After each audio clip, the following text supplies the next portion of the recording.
एकीकडे जवळ आलेली विधानसभेची निवडणूक, त्या पार्श्वभूमीवर राज्य सरकारतर्फे जाहीर होणाऱ्या नवनवीन योजना आणि दुसरीकडे या योजनांमुळे राज्याच्या तिजोरीवर पडणाऱ्या अतिरिक्त ताणाची चर्चा होत असताना आता अजून एक मोठा खर्च सरकारी योजनांच्या प्रसिद्धीवर करण्यासाठी राज्य सरकारने घेतलेले नवीन निर्णय वादाच्या भोवऱ्यात सापडला आहे। 270 कोटी रुपये सरकारने प्रसिद्धीवर खर्च करायचं ठरवलंय। राज्य सरकारच्या सामान्य प्रशासन विभागानं सोमवारी 29 जुलैला हा शासन निर्णय प्रकाशित केलाय। त्यात सरकारच्या या खर्चिक मनसुब्याची माहिती आहे।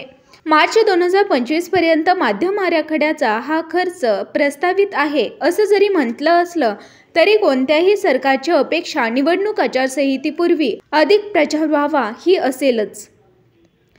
नुकत्याच जाहीर झालेल्या मुख्यमंत्री लाडकी बहीण योजना, मुख्यमंत्री तीर्थक्षेत्र दर्शन योजना यासोबतच इतर सरकारी लोकप्रिय योजनांचा प्रचार करण्यासाठी हा खर्च आवश्यक असल्याचं या निर्णयात म्हटलं आहे। या योजना निवडणुकीवर डोळा ठेवून आखण्यात आलेल्या आहेत असा आरोप करणारे विविध पक्ष या योजनांच्या प्रचाराच्या निर्णयावरही तुटून पडले आहेत। सरकार आपल्या निर्णयाचं समर्थन करत आहे। सरकारी आरोप प्रत्यारोप एका बाजूला, पण काही सामाजिक कार्यकर्ता, अभ्यासकांना आणि सामान्यांनाही पडलेला प्रश्न म्हणजे सद्यस्थितीत केवळ प्रसिद्धीवर हा खर्च आवश्यक आहे का?